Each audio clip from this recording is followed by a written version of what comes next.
somewhat detrimental to diversity. And what I would like to do with you today is to explore that this is actually really a misconception. And quite the opposite is true, that often standardization, the terminology standardization, is the only way to ensure diversity, linguistic diversity. And the two main principles to ensure this are first, participation, and the second part is to ensure interoperability. And unlike the other two presentations to follow me, I would like to end this presentation with a little manifesto and an invitation to you all, not only to use standards, but to also become actively engaged in developing standards yourself.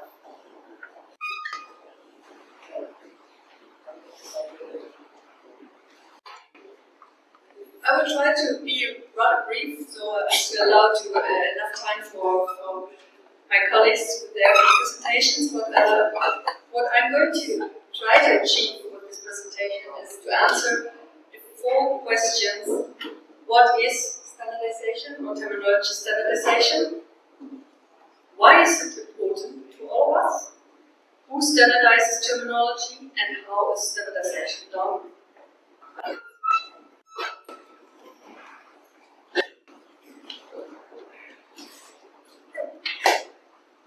First question, can we perhaps switch on? First, I would like to answer the question, what is standardization in general? And therefore, we would like to have a look at what one of the official bodies of standardization says about this. And it says, standardization is the process of producing consensus agreements between national delegations. National, I put it into brackets because this is a definition by the International Standards Association organization, and they deal a lot with national delegations. So it's the process of producing consensus agreements between delegations, representing all the economic stakeholders concerned, which is suppliers, users, government regulators, and other interest groups, such as consumers, on specifications and criteria to be applied consistently in the classification of materials, manufactured supply of products, testing and analysis, terminology, and provision of services. And in this definition, even though it's very general, very broad, there are 2 very important statements. The first is participation. It's said here by the statement that standardization is representing all the economic stakeholders which have to find a consensus. And the second one is terminology. Terminology is specifically mentioned here. And why do you think? Do you have any idea why terminology is mentioned here particularly or specifically? Mm-hmm. Why is that so important to define terminology? Do you think? Simply, it's because you cannot standardize anything unless you make sure everybody understands the same.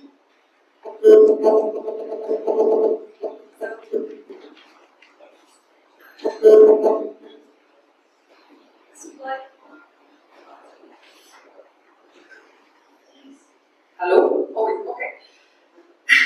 This applies to technical standards, very, very specific standards about tools, cranes, pipelines, fasteners, you name it.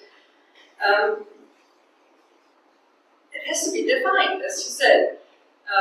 Everybody in the standardization community and also the consumers have to be sure they are all talking about the same thing. And now imagine with a new type of standards, methodology standards concerning social topics like quality. You all probably know about the famous ISO 9000 series for quality. Now imagine you have a standards committee working out what is meant, what we're talking about. These are 100 people from all over the world. imagine how many different understandings of the concept of quality, or another example would be social responsibility, for instance. How many different concepts and understandings about this are around. Therefore, you can imagine how difficult it is to find consensus about these terms, but how also extremely important it is to find definitions and consensus and a common understanding of these. So, every technical committee in standardization has to deal with their terminology as one of the first and also continuing activities. So now we have already answered the question of what is standardization and why is it so important. And I will talk about more in detail tomorrow.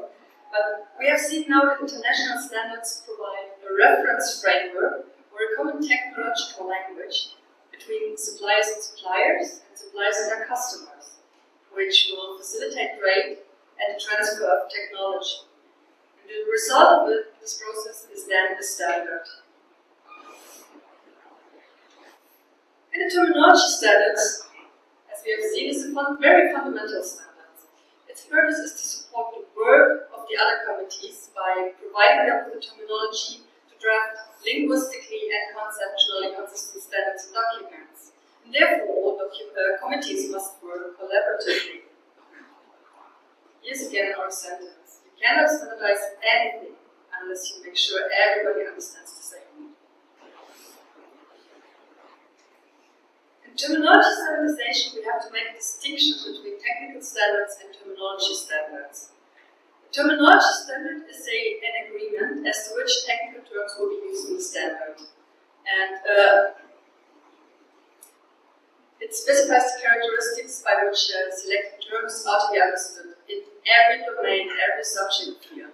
And it's done so by listing the term and giving this term a definition upon which all standardizers agree. Therefore provides standardizing groups with the tools to draft terminologically and conceptually consistent documents. What's missing? This picture shows a typical working group of standardization, where the experts are discussing these things. But apart from definitions, terminology standardization also almost always involves the choice of competing terms. So you can imagine a standard committee, there are people, even though they are more or less from the same domain, they have very different backgrounds. You have scientists who speak very academic language, then you have practitioners from different cultures and different levels, slightly different activities. And they all may have different names for one of the same concept of things. So there will be necessarily a choice, which doesn't mean that all other terms are excluded. They can still be included, but said, okay, we call it this standard, we call this thing like this, but it's also known as this. And there are several factors that influence this choice. To name or to list just three of them, one is economic reasons. Some terms may be more or less cumbersome than others. If you have the choice between a term like this and a term that short with less diacritics or less difficult to pronounce, you probably opt for the easier one. Not necessarily, there might be exceptions. Another one is precision. One term might have a greater transparency or clarity than another. The third one, appropriateness. This is very important because terms may have very negative connotations, even if they are seemingly neutral. I remember once I was still a student of African linguistics, I was giving a presentation at a university in South Africa. I was talking about African languages and linguistics, and I was using a term that was very neutral and common to me. I was referring to them, to the African languages, as languages from the Bantu family, the Bantu languages, which is, there are probably some linguists among you, it's quite a common term and not very negatively connotated. And being in South Africa is also aware of the political sensitivities in the country, but I'm still not quite sure that using or referring to languages as Bantu languages would have no big problems. So I was quite perplexed that when I finished my presentation, one of the listeners from the audience got up and asked me that, well, I appreciate your presentations, but I would actually prefer if you could not call our languages Bantu languages. And of course he was referring to that because he had very negative connotation, because Bantu was a very derivative term in South Africa used to black population. There was a thing that was called Bantu education, which meant actually that black South Africans were denied access to higher education. I was aware of that, but I still did not make this connection that Bantu was not really quite appropriate in the South African context. And this can happen all the time. You can try to be politically correct as you wish. You will always run the chance that somebody will have a negative connotation. That's why it's important that as many people from different cultures and backgrounds get together and get involved in terminology standardization. So, we have seen now that it's more or less the domain experts who do the standardization of terminology and non-linguists. So you may ask yourself the question, so what's that all to me? Why am I here? I'm a translator, I'm a linguist, I'm a computational linguist, a terminologist, whatever. Why is that interesting to me? Well, there are two answers. First is, you are all translators, or most of you are translators, and you all have to work with translations, or the terms will all at some point come back to you. You have to work with terminology, you have to translate terminology. And sometimes these documents will use standardized terminology consistently, others will use it inconsistently, others will use it at all. But you are the first to spot these problems. In many cases, if the document is flawed, you are the ones to spot it. And therefore it's important for you to know that there are terminology standards. And you may even have to talk to your clients and make them aware of these. You have to get back if the document is very flawed and you have problems translating it. So you have to know that there is such a thing. You may even use them yourself in your work, or have your clients use them. And the second reason why terminology standardization might be important for you is that because there are so many non-experts having to deal with terminology standardization, there are a few technical committees that give these non-experts the methodology standards they need to do proper work and efficient work. And one of these committees is ISO TC37, and I will talk a bit more about this. And the standards, these methodology standards, they are producing in this committee are not only for the standardization community, but they can also be used for the users, the translators, the language professionals in the world. And ISO 37 would be the committee where I would invite you as the experts from India to become engaged with and also bring in your Indian perspective to all the standards that are down there. Because right now, there's no Indian contribution to it. Imagine, we have a technical committee dealing with terminology and languages. There's no Indian language involved in creating these standards. So, these methodology standards that are created, for instance, in ISO 37 are technical standards. They are not the pure terminology standards, but technical standards. Their purpose is to create consistency in work procedures for standardizers and to foster interoperability, technical interoperability and semantic interoperability between different systems used in different organizations, projects and environments. I will now skip a few of my presentations. Perhaps this one is a visualize. Again, there is on the vertical level, the standardization of terminology as it is done in the different domains. And international standardization, normally a domain corresponds to a technical quality. Like for instance, domain A, you're dealing with aircraft and space vehicles, domain B, steel, domain C, information technology, domain D, food products, and horizontally through all these domains and technical committees, there's a standardization of principles and methods. Okay, now that I will talk about all this tomorrow.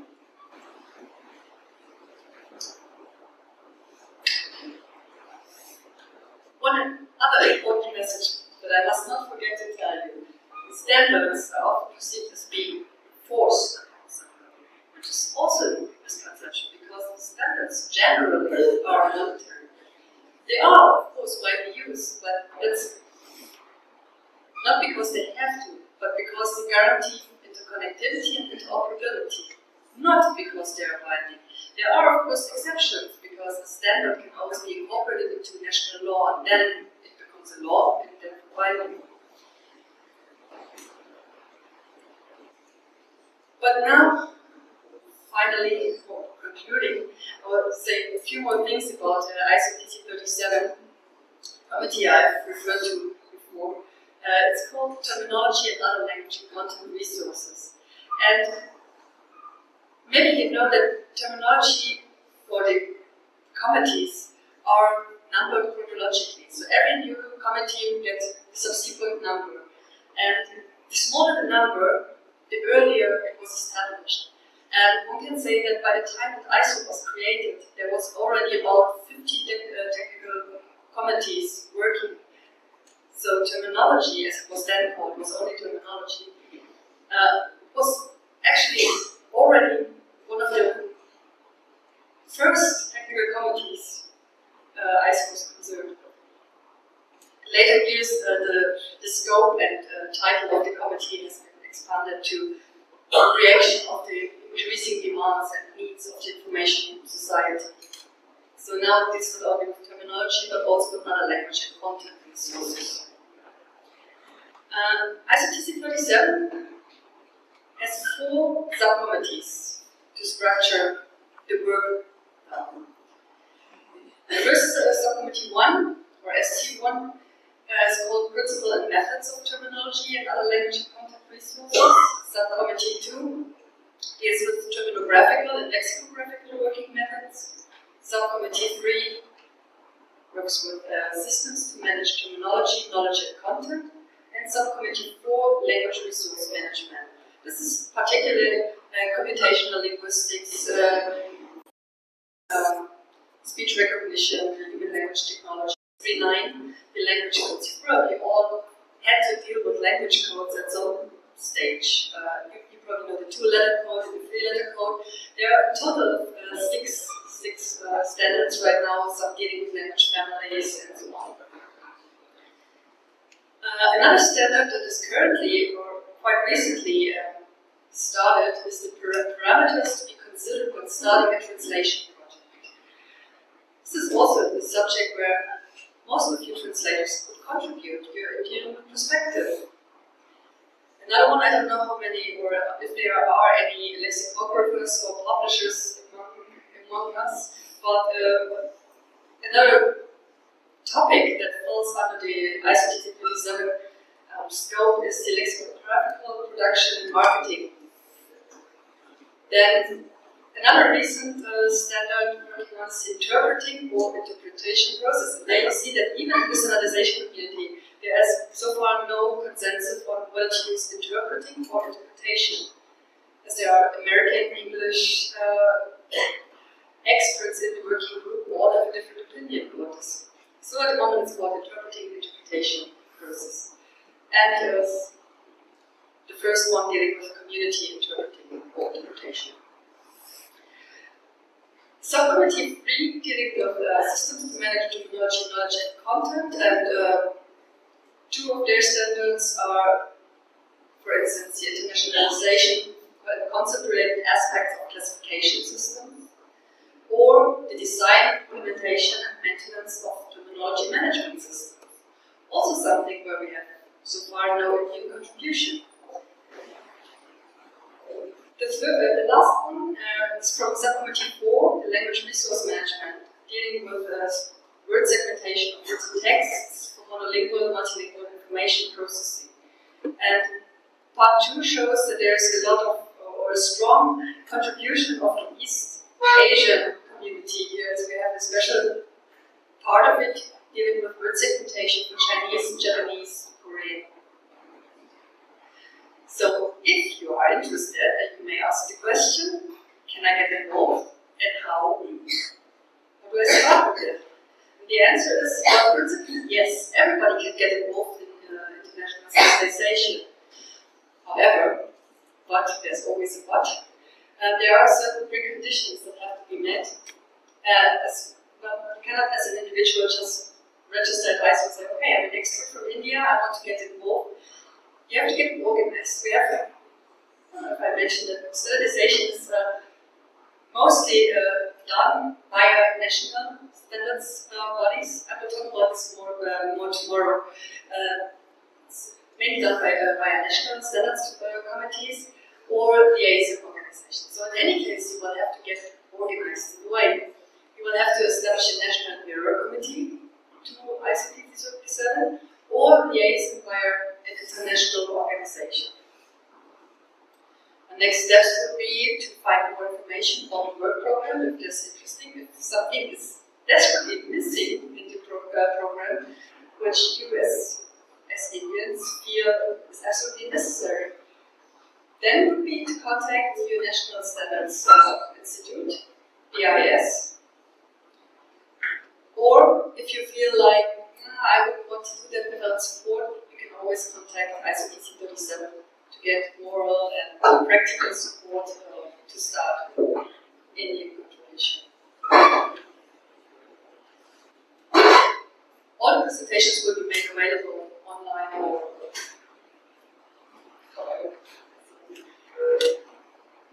so, the key points I want you to remember is that standards are generally voluntary and may become mandatory only when incorporated into national regulations and legislation. In the field of terminology, there are both technical and terminology standards that are important, and that standards foster participation and thus serve diversity by increasing interoperability of different systems. And the last one, because I couldn't say it better, when I was preparing for this presentation, I Googled and I came across a blog by an Indian. That's the address down there. And he said, being in a globalized world, there's rarely a standard that does not impact India. And hence we have to be part of whatever is happening around the world. We have to send representatives from India for all discussions, conference meetings, etc. and ensure that in all technical committees of the international bodies, an Indian representation is present. It's important for us to participate actively in standardization efforts, drive requirements, be testing ground for new standards, and also ensure that our industry and university are in synchronization with what is happening in the community. For this, we have to ensure that there is a domestic standardization activity that is robust and active, that creates a platform for our best people to participate, debate, and form a community that is able to share ideas, bring together good minds, and so on. If we are able to work on these goals, we will be in reality laying the foundation for a culture that enables our country to contribute to the global standardization effort, commensurate with our capabilities as a nation, and also create a positive environment that helps the country internally in its various other efforts. I think these are the best last words I could find for my efforts. Okay, that's it for now. Thank you. Good questions?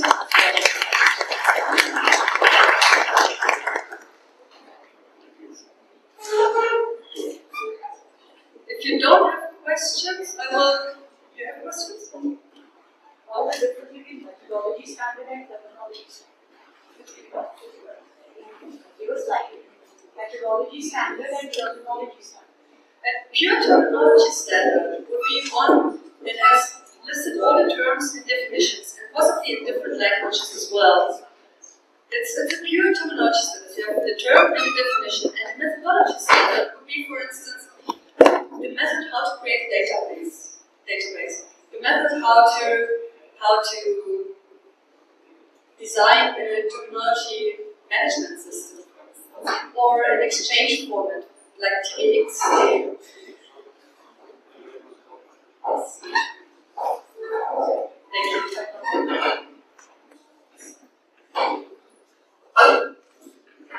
So if there are no further questions, I will hand over to my colleague Gabriele, who will.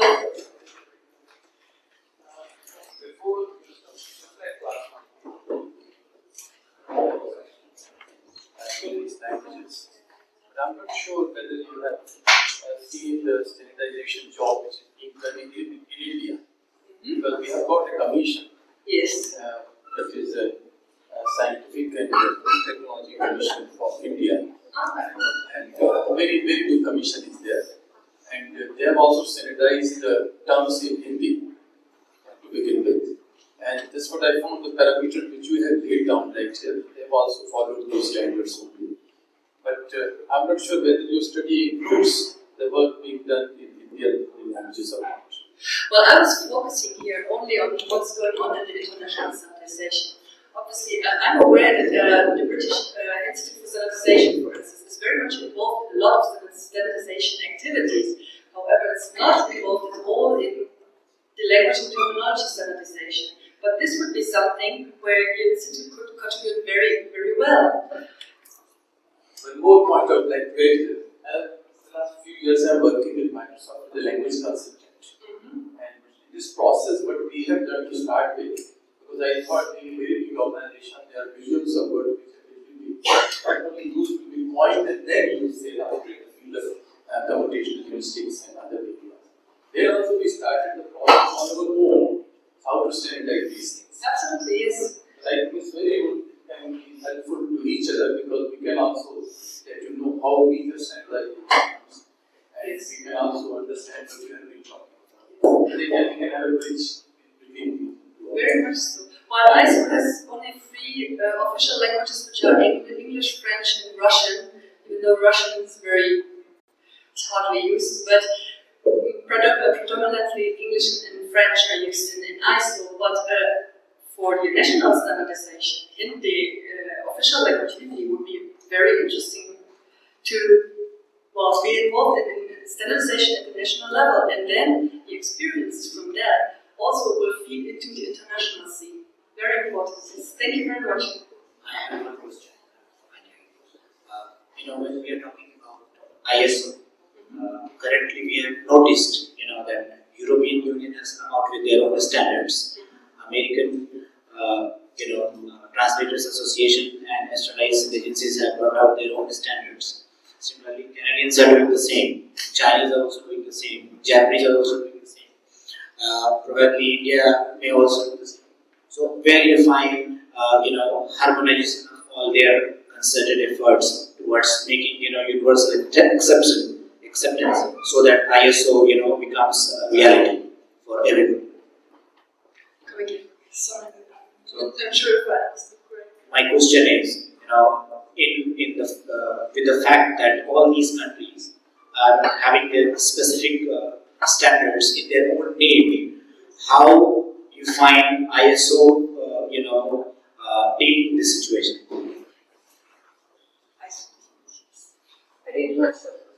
The international standard organization dealing this situation in which we have variety of standards coming in, which is itself, a challenge to standardization. Well, first of all, I think the most important thing is to get organized on the national level, really. And to Indian national standardization. It's most important. And I'm not sure if I mentioned that there's not just the national standardization, but also as from August last year, it was decided to establish a South Asian Regional Standards Association, SARSO, which is supposed to foster trade and facilitate trade in the South Asian region. And there are quite a few members from Afghanistan to via Bangladesh, India, obviously, to the Maldives.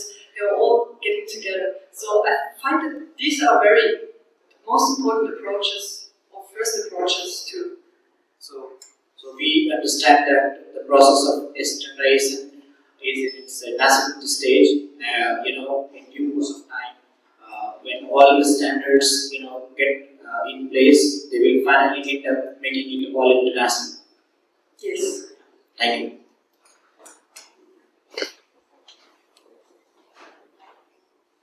Give the floor to my colleague, Gabriel Sauter.